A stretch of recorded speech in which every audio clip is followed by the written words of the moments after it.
Please be seated.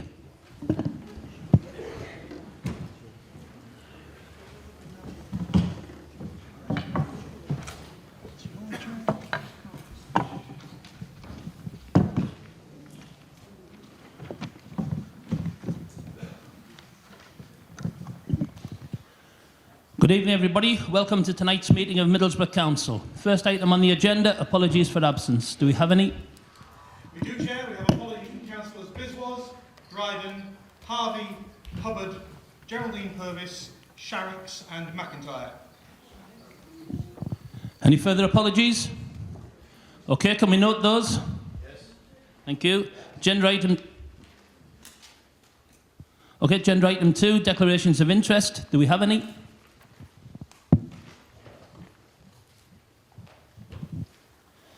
Agenda item 3, minutes of the previous council meetings. The annual meeting of the 16th of May, the extraordinary meeting of the 16th of May, and the second extraordinary meeting of the 16th of May.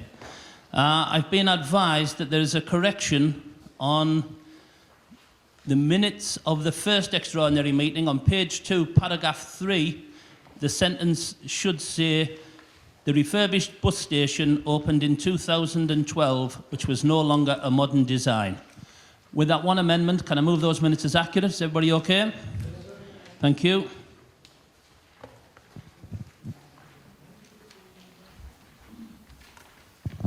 Agenda item 4, announcements, communications. There's only one announcement for this meeting. It is with great sadness that I report the death of Barry Dodd, CBE, businessman and Lord Lieutenant for North Yorkshire. Barry was born in Salford on October the 2nd, 1947. He married his wife, Frances, in 1978. Barry worked for 5 years with ICI in London, New York, and Wilton on Teesside. He had a brief spell as a technical director of a small company. He and a former colleague of ICI formed Global Service and Manufacturing Group in 1974, creating metal nameplates. 14 years ago, he decided to dedicate a day a week to philanthropic work. Over the next decade or so, he served as chairman of Hull York Medical School and as Pro-Chancellor of the University of Hull, and chaired the York, North Yorkshire and East Riding Local Enterprise Partnership, through which he attracted and distributed about £240 million worth of funding. The culmination was his appointment as the Lord Lieutenant of North Yorkshire in 2014, in succession to Lord Craythorne. Mr. Dodd had strong links with the Army Cadets and Middlesbrough Sea Cadets and attended many civic parades. Sadly, Mr. Dodd died in a helicopter crash on May the 30th, 2018, aged 70. A service of thanksgiving for the life of Barry Dodd, CBE, has now been confirmed as 11:30 a.m. on Friday the 20th of July, 2018, at York Minster. This will be a public service open to all who wish to celebrate Barry's life. Please, can you now join me in a moment's silence?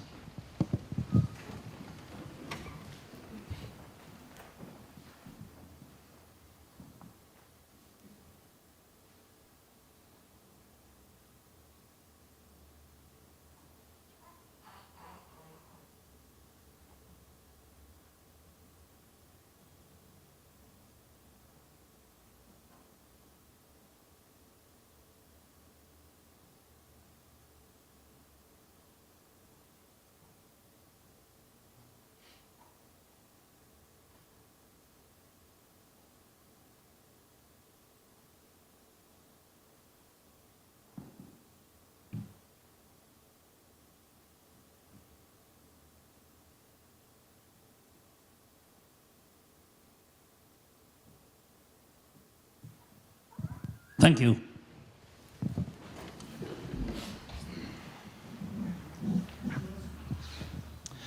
Agenda item 5, a petition. I believe we have a petition from a Mr. Martin Walker with regard to the local plan proposed building at Newfield Crescent Greenfield site. Mr. Walker? Okay. I believe Councillor Young is going to receive your petition. Longest walk. Thank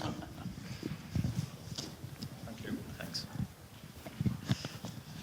Where do I start? Anyway you like, Mr. Walker. You have 2 minutes to speak to your petition. Okay. Thank you. It's on. Right. Good evening, Mr. Mayor and esteemed councillors. My day job is a primary school teacher, so I'm used to talking to an assembly, but one that's a lot younger than the ones here present. My new nighttime weekend job started a little over a month ago when I got the letter from planning. It really upset me when I read it, and I had to double check which site it was referring to. Then, to be quite honest, I was dumbfounded. Surely not the meadow, the jewel in the crown of the Bluebell Beck, one of the largest continuous inner-town green spaces in Middlesbrough. Precious and unique. This is an area my own three lived in, and as they were growing up, exploring, enjoying rough and tumble, independence, exercise, computer-free, generally phone-free, breaking a sweat or just really chilling out. My son especially loves the place. He's 18, he still goes bug hunting, still goes pond dipping, and still makes snowmen with his mates. Thing is, he isn't alone. The community outcry and feeling for that space has blown me away. I've talked to over 1,000 people, all have a story connected with that space. People use that space in so many varied ways.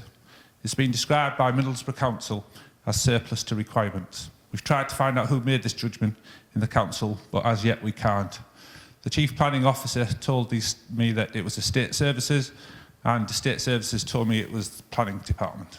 We're still awaiting further info on this, how this ever became a surplus. Thing is, whoever said it was wrong. Whoever said it had never felt the magic of the place. I suspect they'd never even been.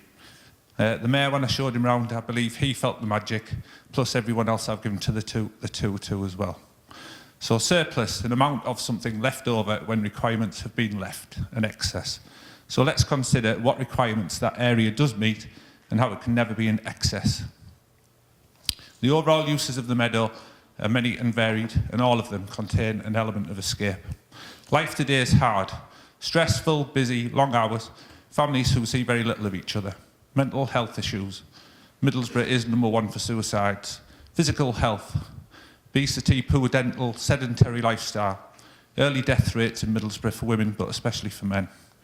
The meadow offers the escape, the chance to be somewhere else, and sometimes for a little while, someone else.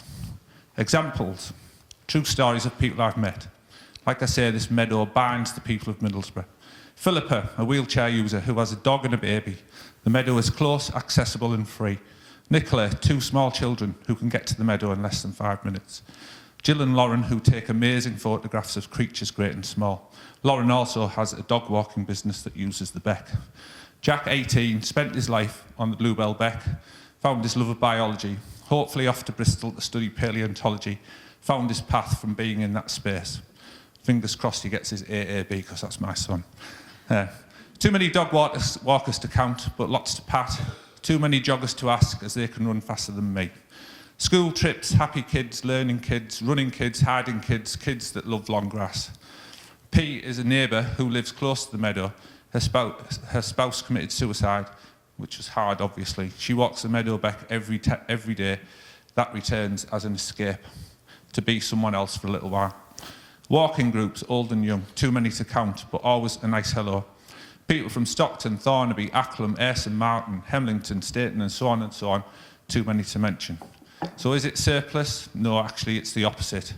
So if we look at the opposite of surplus, essential, necessary, needed, and the balance.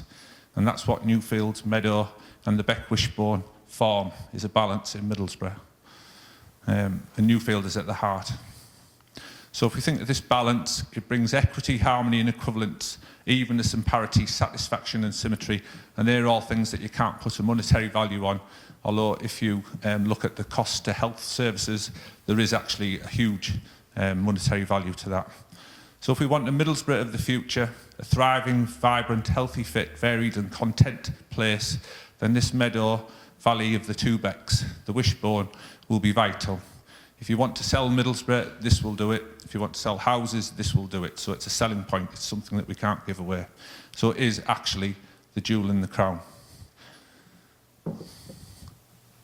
So everybody, every institution, council, government can make great decisions, be amazing, change something for the better.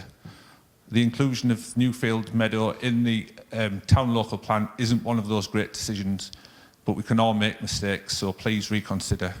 We don't want to be a Middlesbrough landscape with no character, no idea and no borougness. We want to be a capital. We want to be something that people aspire to and want to come to.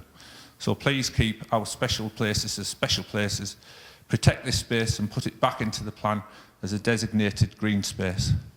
P.S. Traffic congestion, school places, wildlife, birds, flowers, mammals. We love it, we use it, and we can't lose it because it's at the heart of our community. And that's me finished. Thank you. Thank you, Mr. Walker.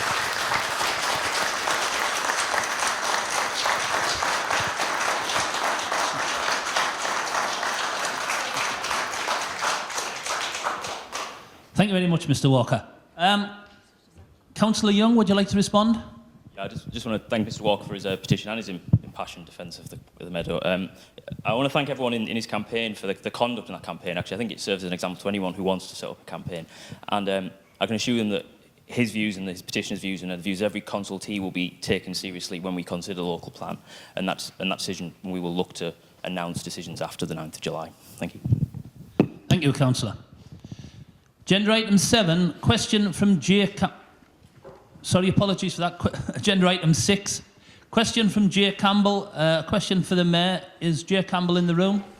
Okay, I invite you to... Beg your pardon? Can you hear me without a microphone? Yeah, okay, yeah.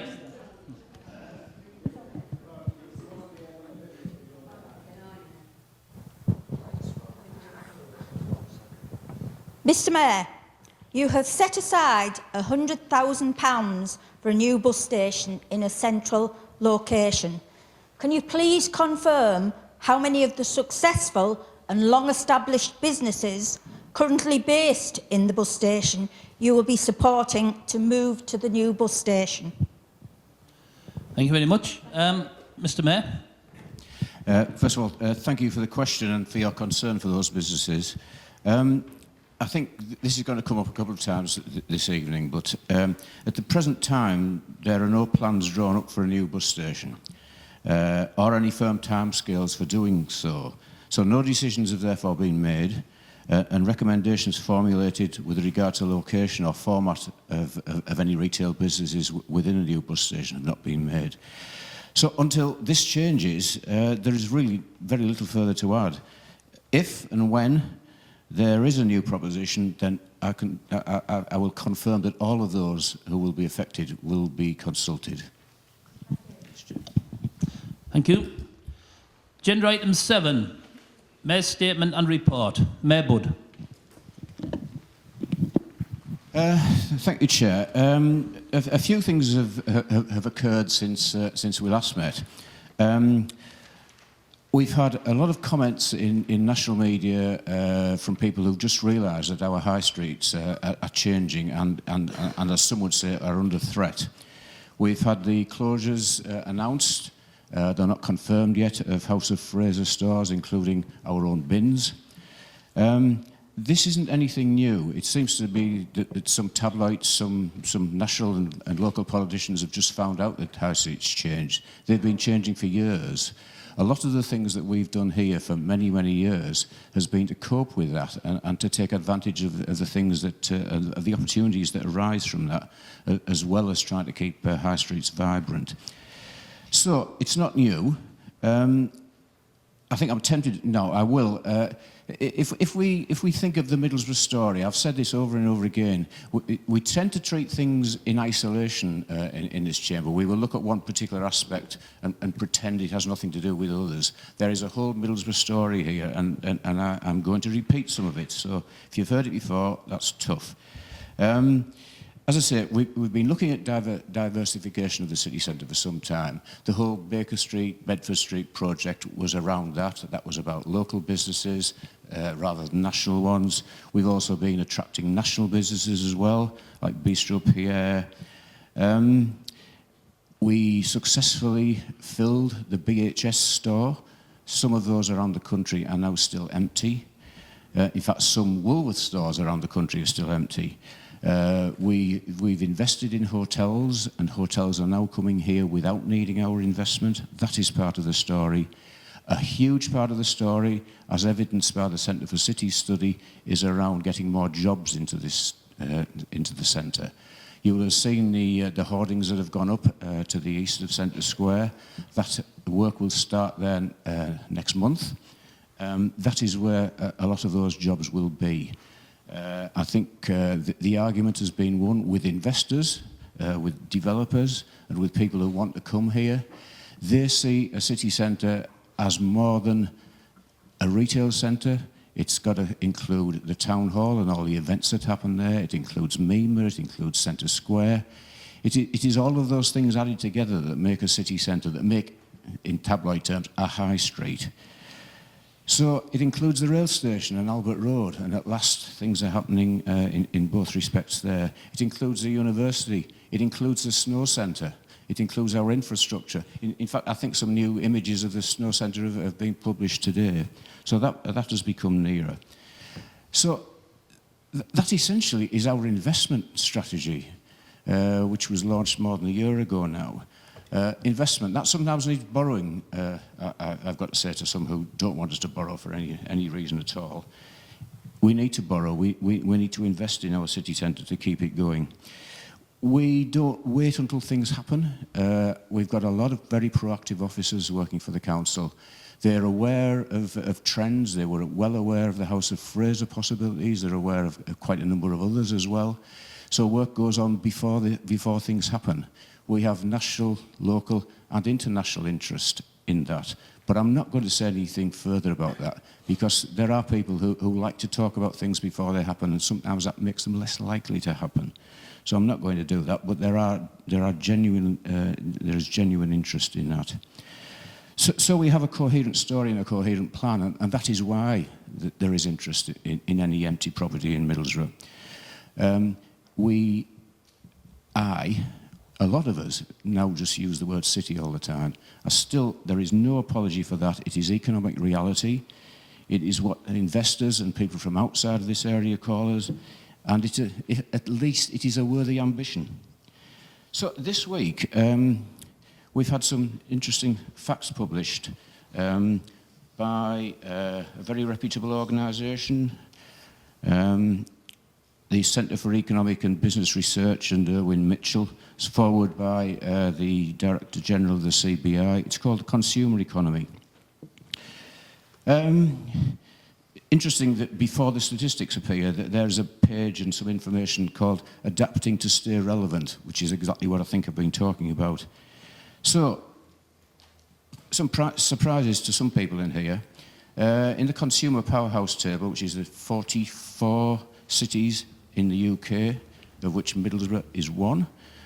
In terms of employment, in the last quarter of 2017, Middlesbrough was 7th in the table, 2.6% increase in employment. It was second only to Bristol in terms of GVA. And perhaps as importantly, the forecasts for next year, for the coming period. In employment terms, Middlesbrough will still be in the top 10. It will be 8th, 2.9% increase in employment, and 6th in the GVA figures, 2.7%. So it's working. That is not me saying it. It is not the council saying it. It is a very reputable company which has come up with these figures. So whatever it is we're doing appears to work. So we are going to continue to do that. I've got to say, I mentioned before, we have a lot of officers who are really on top of this. Tony Parkinson, Kevin Parks, Michelle McPhee and many others are actually deeply involved in what happens in the city centre with all of the businesses, the owners and potential investors, and that is one of the reasons why this works. So that's a quick wander through something which perhaps has been worrying a lot of people in the last few weeks. And I think we're on top of it as we can possibly be. That's it. Thanks, Chair. Thank you, Mr. Mayor. Any questions, comments? Councillor? Thank you, Chair. Question for the Mayor. Obviously, we've read the petition tonight. I'm the local councillor from that ward, if you don't know. Many of the audience are here all now with their phones out ready. I'm going to ask you a direct question. Are you against this demolishing this meadow on Newfield Crescent? Yes or no? Sorry, Councillor. The Mayor has just made a speech about quite a wide variety of topics, and the idea now is to ask the Mayor questions relating to what he's said. That question was a petition that came in, so that the question, I'm sorry, isn't really relevant to what the Mayor's just said. No, I'm sorry about that, Chair. It does relate, very importantly, to the Mayor's vision of the town. He's just referenced his vision, Chair. Mayor Budd. I'm quite happy to say something. You're not going to get a yes or no answer, and please let me explain why. As Martin said, I met him and I walked around the area, and I have formed a view. This is a sort of quasi-legal situation. There is a consultation period about not just this, but everything else that's in the local plan, and it has to go through a process. I'm sorry. It would be nice to give you an answer now. You're not going to get one. It has got to go through that process. It has got to be done properly. It has got to be seen to be done properly. So there is a bit of time left yet before you will get that answer. But you can be assured that we will go through it properly, and we will certainly take into account everything that was said tonight.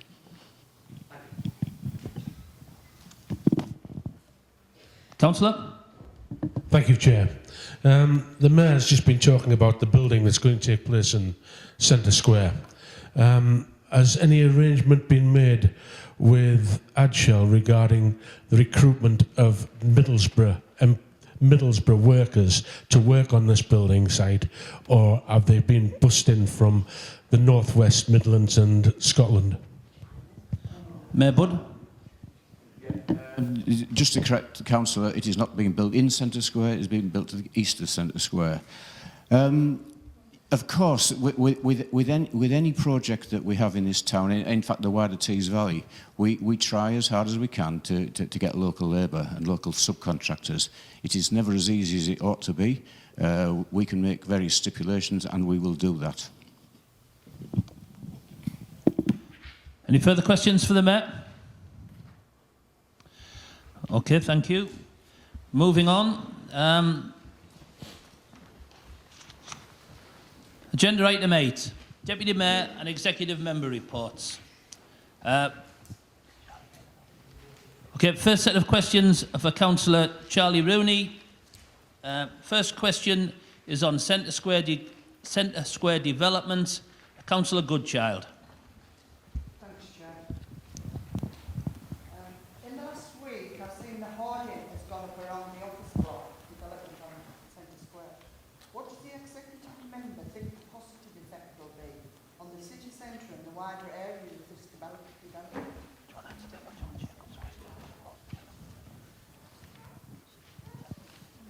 Okay, we have a second question also on the Centre Square Development, Councillor. Would you prefer to get both questions and answer them at once? Okay, thank you, Councillor. Councillor Jacob Young, I believe you have a question on Centre Square Development as well. Thank you, Mr. Chairman.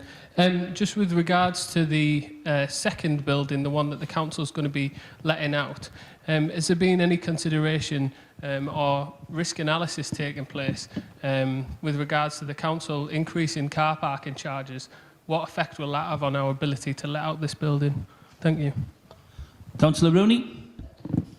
I'll answer the first question first. I think it'll have a very positive effect on the town. We are talking to people who are interested in occupying the second building already, and we've got more than enough interest to fill that building, so that's going very well. We're also talking to institutions about the investment for the building, and that should be signed off by the end of this month, ready for work to commence on site early next month. So that's all very good news. As was referred to earlier by the Mayor, the Centre for City Studies said we need to rebalance our economy, and that will do just that.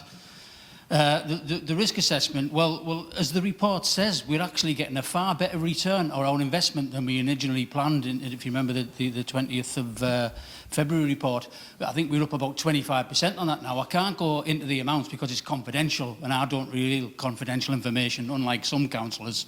But we are very happy with the investment prospectus there, and the returns to the town, not just in terms of employment, but returns to the council on our investment there. I think it's been very worthwhile. Thank you, Councillor. The next question, excuse me, could I ask members of the public please to be quiet? There is a business meeting of the council going on here, so I ask you to show respect for the people who are talking and making speeches in the chamber. Thank you. Next question, again for Councillor Charlie Rooney. It's from Councillor Chris Hobson, House of Fraser. Councillor Hobson. Mr Chairman, it's just about because the House of Fraser is now closing down. Could Councillor Rooney think again about the increase in the car parking charges? Will this help or hinder our struggling high street? Are we driving people away to Teesside Park where it's free parking? Councillor Rooney. Yes, apologies, Chair. There was a car parking question in the last one. I don't think that has any bearing on the investment in the town centre whatsoever. Indeed, the study attached to the car parking review said that the quality of car parking, where it is, and convenience and safety was far more important to the vast majority of people than the cost. So I think that answers both questions. The cost of car parking didn't impact at all on the House of Fraser. That was said many times over on television and on the radio. I made the point. Councillor Young made the same point. Councillor Lewis Young made exactly the same point about car parking charges. And I do believe the other Councillor Young said the same thing on social media, that he didn't think car parking charges had any effect on the House of Fraser. You've got to remember they're closing stores in London, Oxford Street, Edinburgh and Chester. So it isn't a Middlesbrough problem, it's a House of Fraser problem and an international finance problem possibly. Thank you, Councillor. Final question for Councillor Rooney. Is again from Councillor Jacob Young at Middlesbrough Railway Station. Councillor Young. Thank you, Chair. With regards to Middlesbrough Railway Station and the improvements mentioned by the Mayor earlier on, could the Councillor just elaborate on how much Middlesbrough Borough Council are contributing to the overall cost and how much the Tees Valley Mayoralty are? Thank you. Councillor Rooney. I don't have the exact figures, I can get them to you, but we are contributing to the cost of partly the railway station and indeed the public realm leading to the railway station to revitalise our city centre. We've had numerous talks with the various components of Network Rail and various building owners and rail owners, and it's been difficult getting them all together, but we have now got the front of the station open, so we've got an entrance from Linthorpe Road, and a city centre needs a city centre viable railway station. We're looking to 2020 to get the train direct to London. We're looking for an extra platform so capacity can be improved there. Any investment in that is well worth it. Yes, okay. I totally agree. I think that the rail station improvements are absolutely necessary. I would just say that the Middlesbrough Council investment, I believe, is 500,000 and the combined authority investment is 2 million. Thank you. You chum the Metro Mayor, but this was a Middlesbrough Council project. It's Middlesbrough Council funding from the outset. It was Middlesbrough Council and the Middlesbrough MP and Middlesbrough councils that got this project going, not the Tees Valley necessarily. We're very grateful for the money. Thanks. There's muttering from over here again from the councillor. Yeah. Excuse me, we have a reputation in this council chamber of courtesy towards fellow members. I ask you to consider that and do not make any more remarks like that, Councillor. There's no need for that in the council chamber. Thank you. Moving on, questions for Councillor Mick Thompson. First one is from Councillor Story, Rita Ora, August 2018. Councillor Story.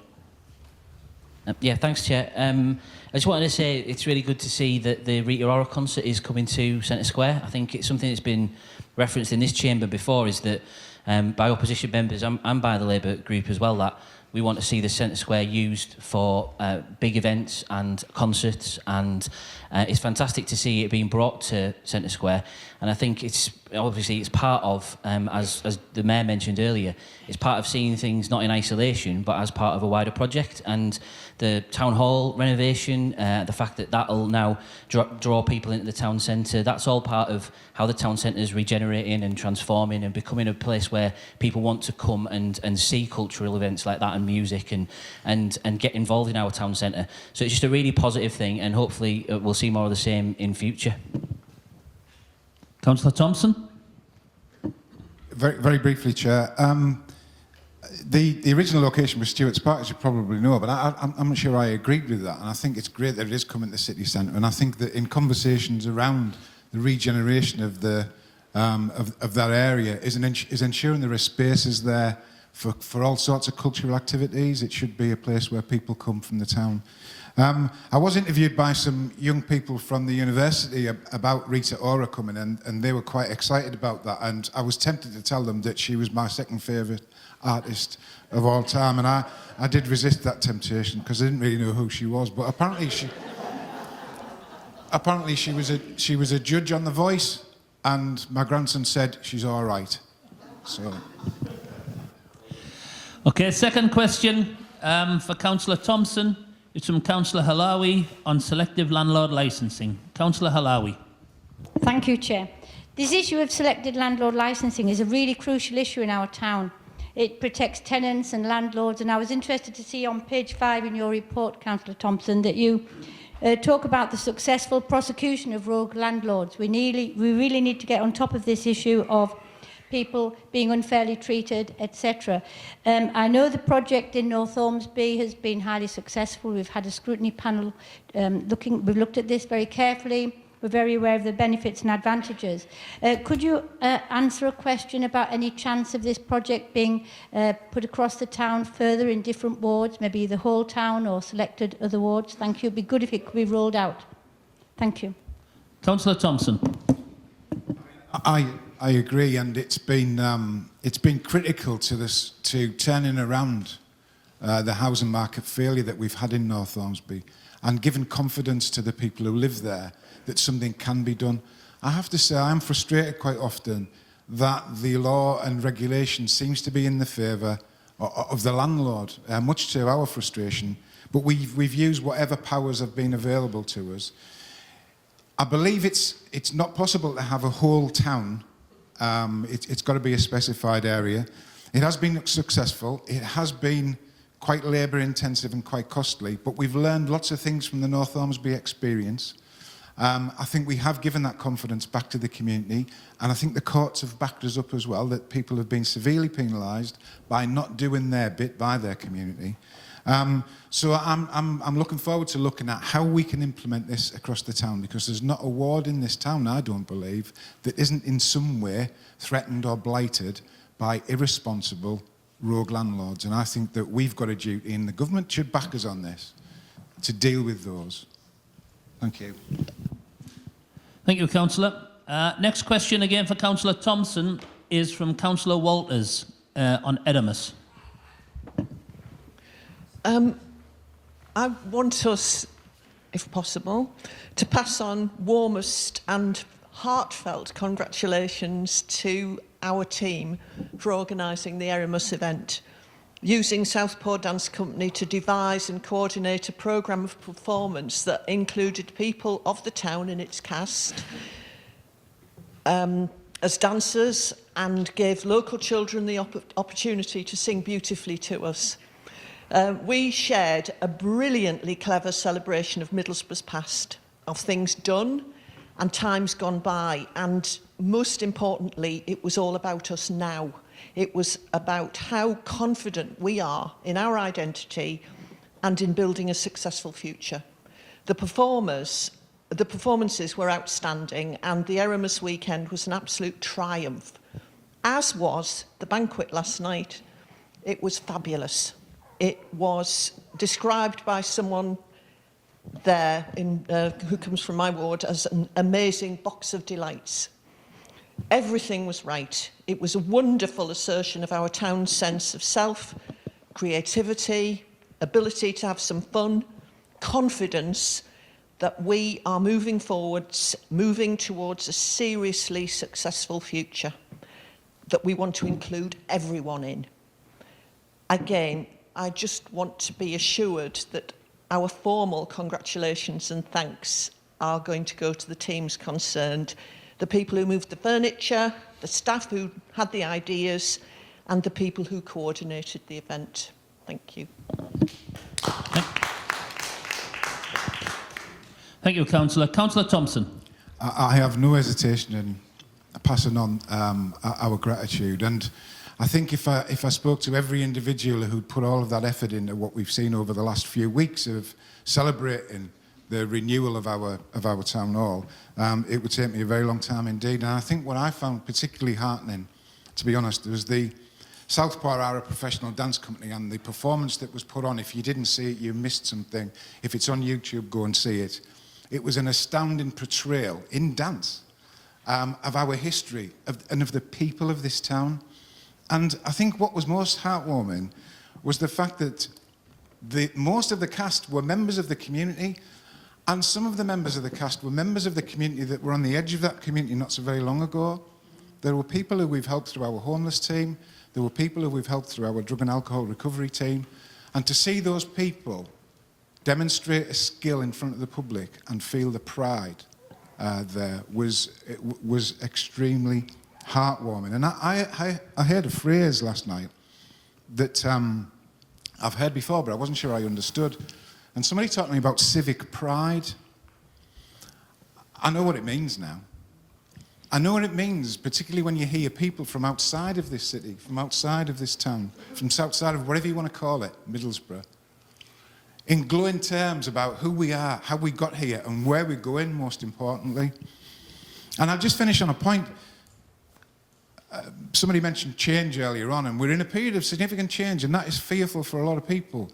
But the change between the original celebration of the opening of the town and the one last night, and I can imagine back then, the great and good, the Balcos, the Vaughans, and all the Peasers and all those people. And I saw some of the people who were sat with me, who were neighbours, who were workers here, who probably wouldn't have got anywhere near the town hall on the original opening because of the class difference. And that was a celebration last night that celebrated this place, Middlesbrough, and Middlesbrough people taking part in that. So I could go on all night about how wonderful that was. If you get the chance to see the video, please see that, and I will pass on those thanks. Thank you for your comments. Thank you, Councillor. Final question for Councillor Thompson from Councillor Story, east to north east. Councillor Story. Thanks, Chair. I don't know if anyone in here got the chance to go to the library to see this video and exhibition, but it was absolutely fantastic. What it was a selection of exhibits to do with the history of the migrant community in Middlesbrough and people who've come here from somewhere else to start their new life and raise their families and contribute to Middlesbrough society. And there was a video from highlighting the Muslim community as well, in particular detail, with talking heads from people from central Middlesbrough, predominantly living in the ward that I represent, and how they've contributed to the town and why they love Middlesbrough and why Middlesbrough is a great place to live and work and to bring up a family and to contribute. And I think, especially in light of Brexit and some of the things that have been in the press recently, I think it's really important to stress the positive aspects of migration, to stress the importance of the mix of cultures and faiths and the diversity that Middlesbrough represents and that Middlesbrough has. It's something that I'm particularly proud of seeing in my ward every day. You just have to walk around the ward to see the mix of different cultures, people getting along, people living together. And the East to North East project showed that up in some detail and in a really interesting way. And I'd like to congratulate the council for doing it, but also I'd like to congratulate Amjid Kazir, who's a guy who runs an organisation called Media Cultured. He works with young people in the Muslim community and works to try and stop radicalisation of people and to build community cohesion in the Muslim community and with other communities in the town. And he's a nationally recognised organisation based in Middlesbrough, started up by a young lad who lives on Brecon Hill Road in my ward. And I'm really, really proud to say that I've worked closely with Amjid, and that Amjid had a big say in this project, and it was a fantastic event. So just congratulations to everyone involved. Thank you, Councillor. Councillor Thompson? Very briefly, Chair, I'm grateful for the comment, and I got a sneak preview of the exhibition.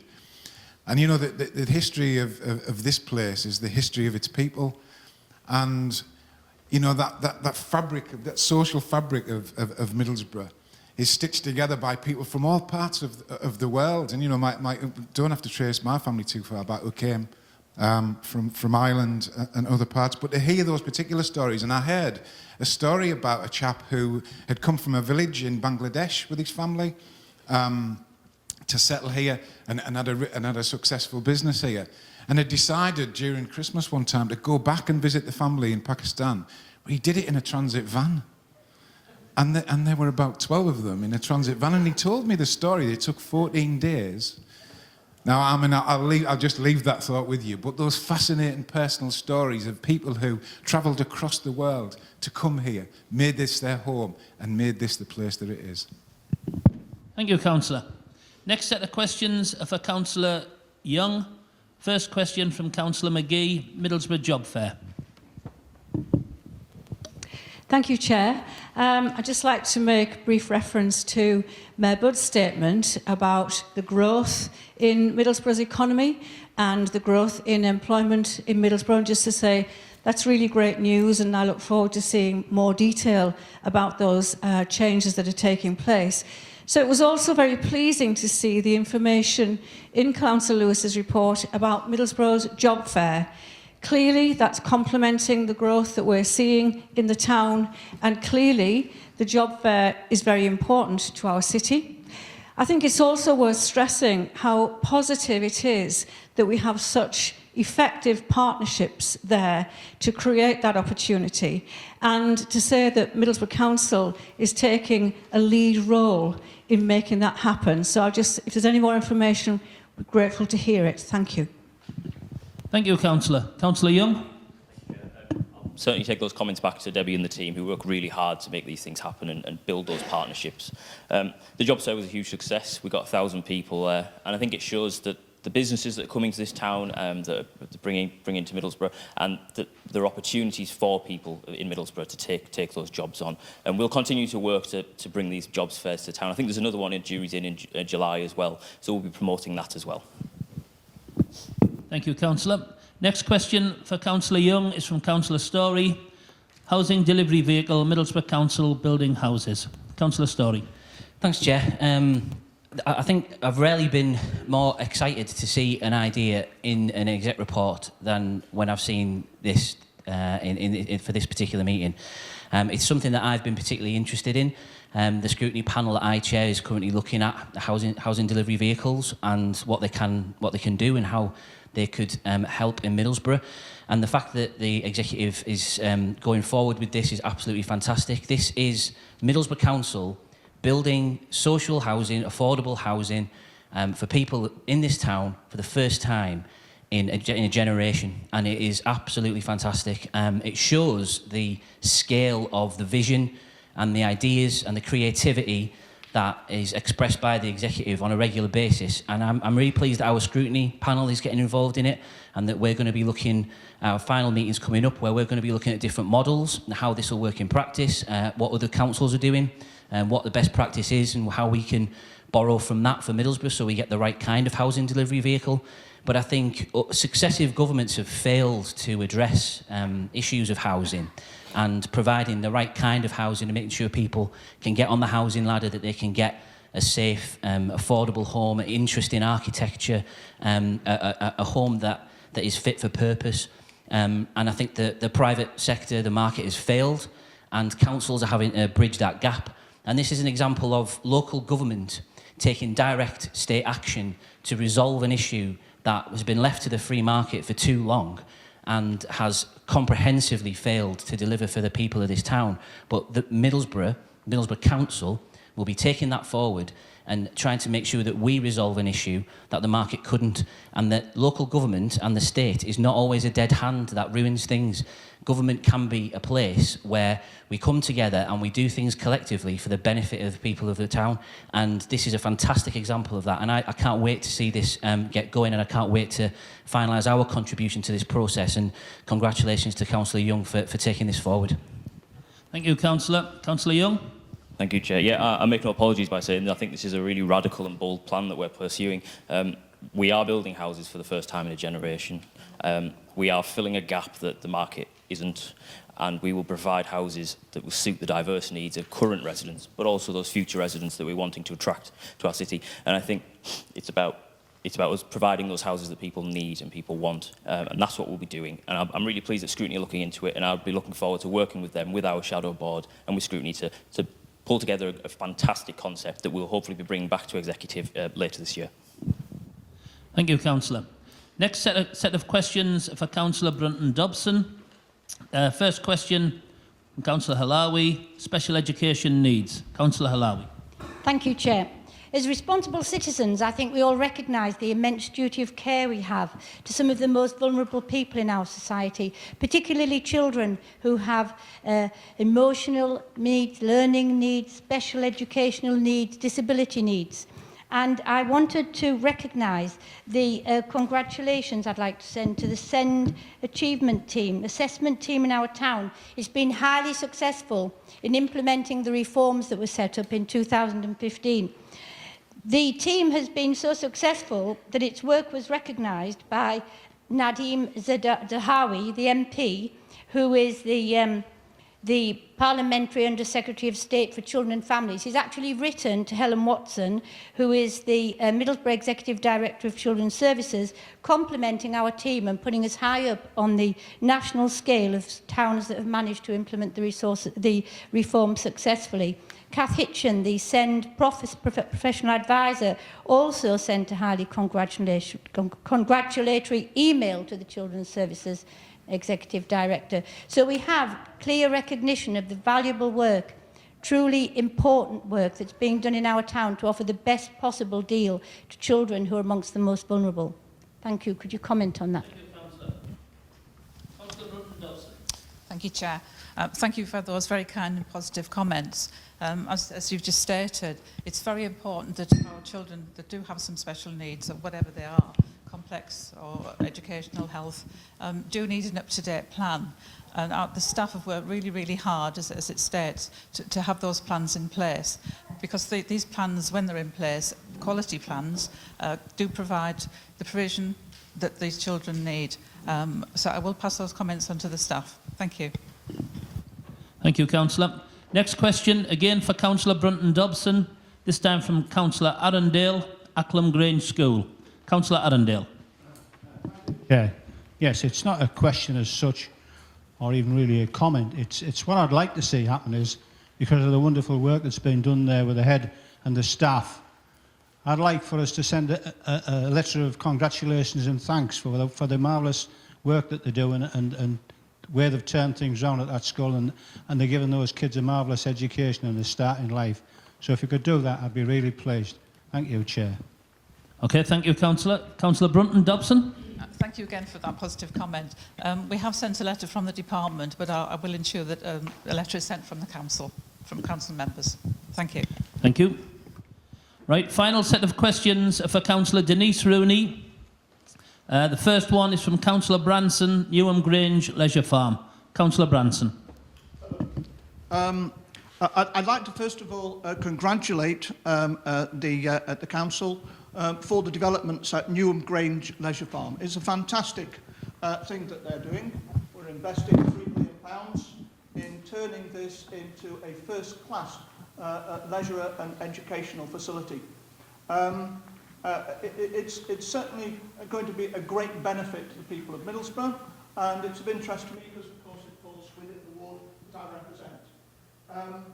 What in particular I like is the fact that we're going to have improved centre with cafe. We're going to have access, public access to the play area outside for free public use, which will deal with an issue that we have in the ward of access to play areas. We're going to expand the provision for public events. We're going to restore the Georgian farmhouse as an education centre, and we're going to develop all the farm and wildlife trails. Now, I've been to the farm on a number of occasions, and I found it a really interesting place to visit. My daughter, for a while, was a volunteer there. I think it's a great asset to Middlesbrough. Indeed, I think it's a great asset to Teesside. And so I really would like to say thank you very much, particularly for all those people who worked on this project. I think it's going to be a tremendous one. Thank you very much. Thank you, Councillor. Councillor Rooney. Thank you, Councillor, for those comments. As everybody knows, Newham Grange Farm is very well loved by the people of Middlesbrough. It's seen with great fondness, and it has suffered from lack of investment in recent years. And what we want to do is to turn that round.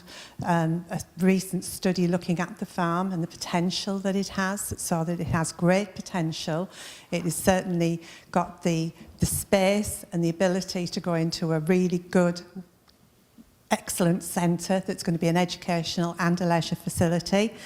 In addition to that, just by putting some improvements, we are going to be able to increase the visitor ratio to the farm, and for what will be actually, I know £3 million is a lot of money coming from both council and from the Tees Valley Combined Authority.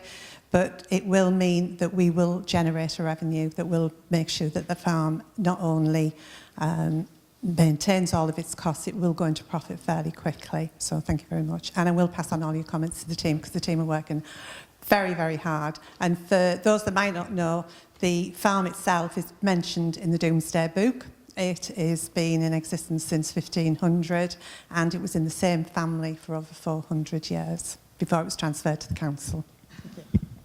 Thank you, Councillor. Final question of this section. It's for Councillor Higgins, enforcement team. Councillor Higgins. Thank you, Chair. Councillor, thank you. Section 6 of your report refers to the enforcement action taken by the council. Can you tell us how many enforcement actions that the team has successfully taken in the last 12 months, please? Councillor Rooney. Thank you, Chair. Last year, we took a decision to increase our enforcement team. We now have 7.5 members of staff working on it, and it is proving incredibly successful. We have had 16 successful prosecutions. That's prosecutions through the court, which have resulted in some quite high fines for some people. And that ranges from abandoned vehicles, failing to provide information, dog fouling, and I think quite a lot of people might have seen the video that was put out by the press on that one, and fly tipping. Over the same period of time, we've issued more than 50 fixed penalty notices, and those are on-the-spot fines to people who have litter dropped, dog fouled, or any other way. We will not put up with this antisocial behaviour. We are very clear that we want our town and our city to be clean and free of litter, fly tipping, and we are coming out to get the people that continue to do this. You'll see in my report there's a mention about Operation Harlow. Again, that's been a huge success, a multi-agency operation, taking into account the police, licensing, enforcement, crimes unit, street wardens and the DVSA, and we're going to continue with that. So we want to send out a very clear message to people who don't treat our areas with respect, that we'll not tolerate this behaviour and we will prosecute you. Thank you. Thank you, Councillor. Right, next item on the agenda, report of the Overview and Scrutiny Board. I'll invite Councillor Story, who's Vice Chair of the OSB, to introduce this report. Councillor Story. Thank you very much. Any questions, comments on the report? Can we note the report? Agenda item 10, urgent items. There are none for this meeting. Agenda item 11, members' question time. There are none for this meeting. Agenda item 12, notice of motion. Councillor Arundel, I invite you, apologies. I invite you to move your motion. Thank you, Chair. The reasoning behind this motion is that... Sorry, before you speak to it, Councillor, can you move it? We'll get it seconded and then you can speak to it. OK, I'll read the motion. I mean, we can take it as read if you don't want to read it out. I shall read it out. OK, thank you. I propose Middlesbrough Council, as part of their commitment to the Armed Forces Covenant, which they signed up to, follow Durham Council's example of offering every Armed Forces service leaver a job interview within 3 years of leaving service provided they have the right credentials. Thank you, Chair. Thank you very much, Councillor. Do we have a seconder? Thank you very much, Councillor. I now invite you to speak to your motion, Councillor Arundel.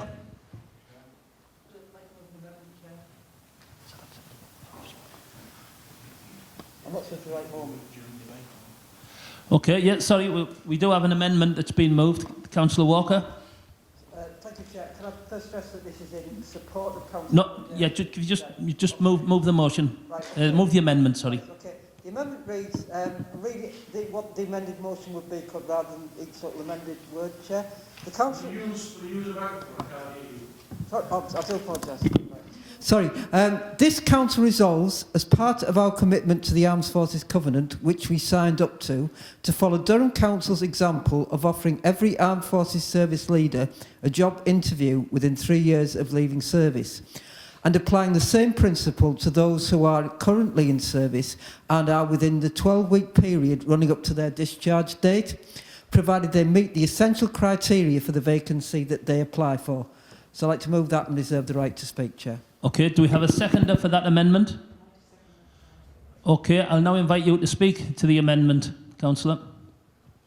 Thank you, Chair. Obviously, Councillor Arundel is also going to speak on this issue. As I was trying to say, I didn't move this amendment to oppose Councillor Arundel's motion or to criticise it in any way. It was mainly to put it in wording which would allow our officers to apply that to our council policies and procedures. Also, Chair, I have added in, the only bit that's been added in is the part that was actually in the Durham County Council's initiative, which is to apply the principle as well as of those who have actually left the services to those who are about to leave the services, so within the 12 weeks leading up to their discharge date. I have actually spoken to Councillor Arundel on the phone today to this effect, and I do hope it's something that's going to have cross-party support on this. I'd just like to make a couple of additional points before I'm sure Councillor Arundel wants to speak to it, is that the Council currently does have some guaranteed interview processes that apply to those who identify themselves as having a disability under the Equality Act, so currently Armed Forces personnel who fall within that would qualify, and care leavers, as well as there's some provision made for them, as well as there is for apprentices and for those of our employees who are being redeployed, Chair. Those leaving the Armed Forces often do find challenges within the jobs market with employees who don't understand some of the transferable skills that they might have. And I know people, I'm sure lots of people here know people who have left the Armed Forces and have found it very difficult to adapt to Civvy Street. Some of their qualifications don't fit with Civvy Street, and they find it difficult to find employment that actually matches those skills that they've got in the Armed Forces. And they can be things like communication skills, organisational skills, problem solving, adaptability, leadership, health and safety, security awareness and team building skills. I think it's also worth pointing out that we've got some excellent examples within our current workforce, Chair, including members of LMT. The motion itself follows on for the principles, an initiative devised in 2012 by the Shadow Defence Secretary Jim Murphy, but again seeking cross-party support, which is known as the Veterans Interview Programme, and signed up major players such as John Lewis, O2 and Greggs, and it was in response to some of the defence cuts and redundancies in the Armed Forces, and offered a guaranteed interview but by businesses for those leaving the forces. So as well as supporting the motion and thanking Councillor Arundel for putting the motion forward, I'd also like to suggest that that we as a council are making a commitment to being a veteran-friendly employer, also use our example to influence and encourage our partners in Middlesbrough and perhaps in the wider Tees Valley, other public bodies in the area and businesses to bring something similar within their recruitment processes. And I'm not sure which currently do and which don't. And I'm sure that both Councillor Linda Lewis as our Armed Forces champion and Councillor Arundel could play a really valuable part in that process, Chair. Thank you, Councillor. Does anybody else wish to speak? Yeah. Okay, nobody else is showing that they wish to speak. Yeah, do I need to read it out? was the procedure? The process is, Chair, that we would vote on the amendment, and if the amendment is passed, then that becomes a substantive motion, which Councillor Arundel would then address. Okay. Okay, right, the amendment is as written. This council resolves, as part of our commitment to the Armed Forces Covenant, which we signed up to follow Durham Council's example of offering every Armed Forces service leaver a job interview within 3 years of leaving service, and applying the same principle to those who are still currently in service and are within a 12-week period running up to their discharge date, provided they meet the essential criteria for the vacancy that they apply for. All those in favour of the amendment, please show. Unanimous, Chair. All those against? Okay, that's unanimous. That now becomes a substantive motion. And I'll invite you, Councillor Arundel, to speak. Thank you, Chair. For those that don't know, the wording that underlines the Armed Forces Covenant is that no person shall suffer disadvantage for having served in Her Majesty's Armed Forces. But further to that, I think we have a duty to those people that would put themselves between us and those that would do us harm. I think we have a duty towards those. And I'm not saying we should bend over backwards, but we certainly should help where we can.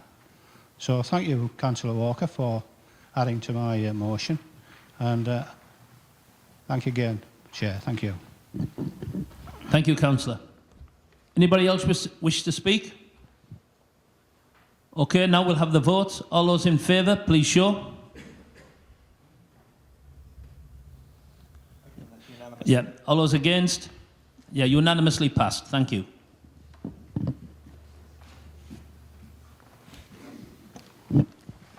Agenda item 13, notice of urgent motion. There isn't one for this meeting.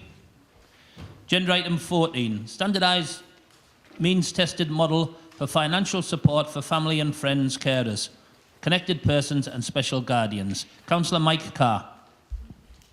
Chair, I would like to move that we, as an authority, adopt the policies that are contained in the documents for agenda item 14, and in particular incorporating the use of the recent DFE guidelines on standardised means testing for financial assessment for family and friends carers. Family and friends carers, sometimes known as kinship carers, also known as connected persons carers, but in fact they are grandparents, uncles and aunts, older siblings and even family friends of children who, for one reason or another, are not able to stay with their parents. And these family and friends carers do provide care for these children, and nationally the outcomes for children who are in the care of family and friends are as good as, or indeed better than, the outcomes for children who are in the care of the local authority. So it's always been the case that we have sought to support family and friends carers in their activities, because it does to some extent take the burden off the provision of foster care and other forms of protection for children undertaken by the authority. However, the position can be very complex. The circumstances of the carers might vary considerably. Their legal status can vary considerably. If you look in the accompanying policy document, you'll see there are 3 pages demonstrating the different position of different levels of care. And also it's the case that the financial position can vary at considerably as well.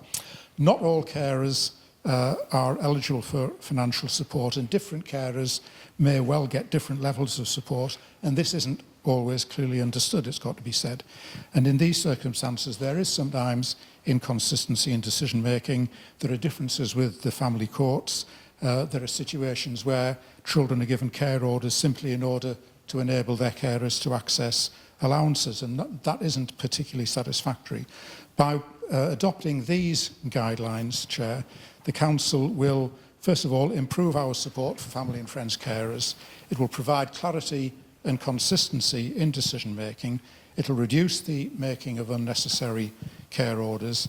It will reduce the potential for legal disputes, it will provide certainty for carers, and, not least, it will keep within the current budget. So on that basis, Chair, can I move that we adopt the guidelines as printed in the agenda item? Thank you. Thank you very much, Councillor. Any questions, comments? Okay, can we agree the recommendations in the report? Okay, thank you.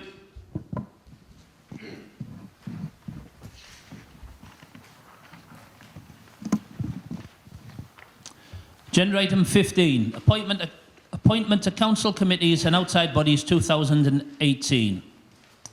Thank you, Chair. This is bringing back some of the vacancies that members will recall from the last council meeting, together with some issues which have arisen in the interim. So there's been a number of resignations from committees, and in one case particularly, there's been a change in the political balance for the requirement for the Police and Crime Commission panel. So I have a list of vacancies, and if I may, Chair, I'll go through them briefly. Okay. So we have a vacancy on the ad hoc scrutiny panel, which is open to any councillor. So I don't know whether there's any nominations from the floor. Okay, Councillor Higgins has been nominated for that. Any further nominations?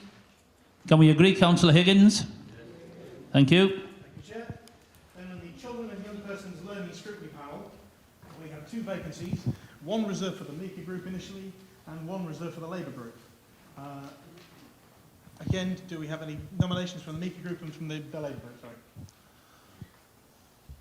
Any nominations from the Mika group? Okay, Councillor McGee. Councillor McGee would take the Labour nomination place. And then does the second place become... The second one will either be a general place or can be held in abeyance if no other volunteers come forward. Okay, any volunteers for the... or any nominations or volunteers for the second place? Fine, we'll hold that in abeyance, Chair. Councillor Walters. Councillor Walters, okay. Can we agree those? Thank you.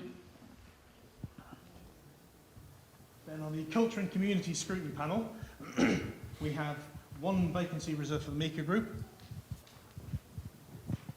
Again, are there any nominations for the Mika group?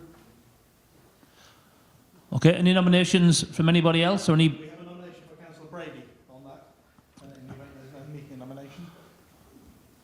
Okay, any further nominations? Can we agree, Councillor Brady? Thank you. On the Health and Safety panel, we have, again, one Mika vacancy at present. So I don't know whether there's any nomination from the Mika group. Failing that, there's a nomination for Councillor Goodchild. Any further nominations? Okay, can we agree, Councillor Goodchild? Yes. Thank you. We then have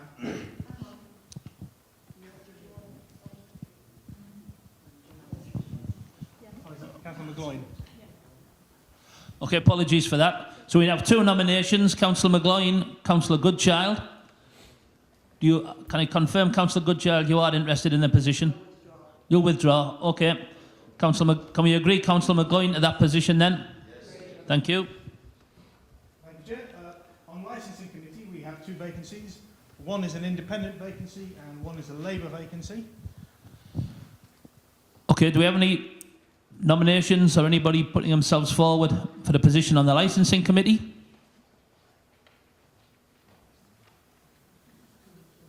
No, we have a nomination for Councillor Denise Rooney for the Labour place, but that still leaves an independent place vacant, Chair. Okay, first of all then, can we agree the appointment of Councillor Denise Rooney? Yes. Okay, thank you. There is one further place available, if anybody is interested. Okay, we'll keep that one in abeyance. The Teesside Pension Fund Committee, we have an independent vacancy, and we have a nomination on that of Councillor McGloin. Are there any further nominations from the floor, Chair? Okay, can we agree, Councillor McGloin? Thank you.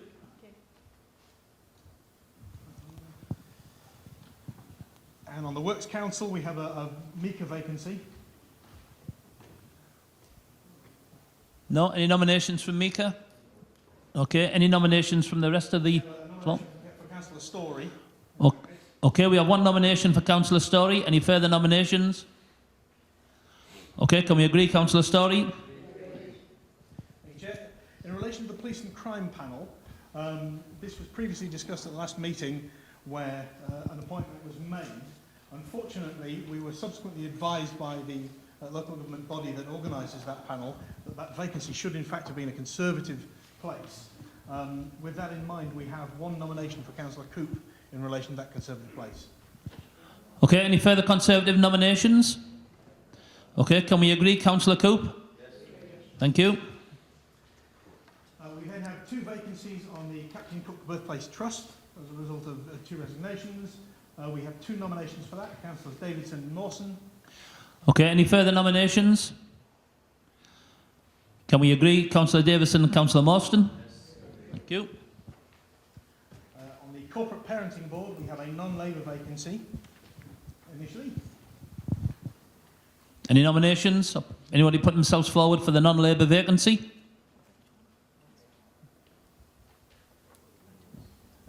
Failing that, if there's no other nominations, Councillor Jeanette Walker has been nominated. Okay, can we agree, Councillor Jeanette Walker? Yes. Thank you.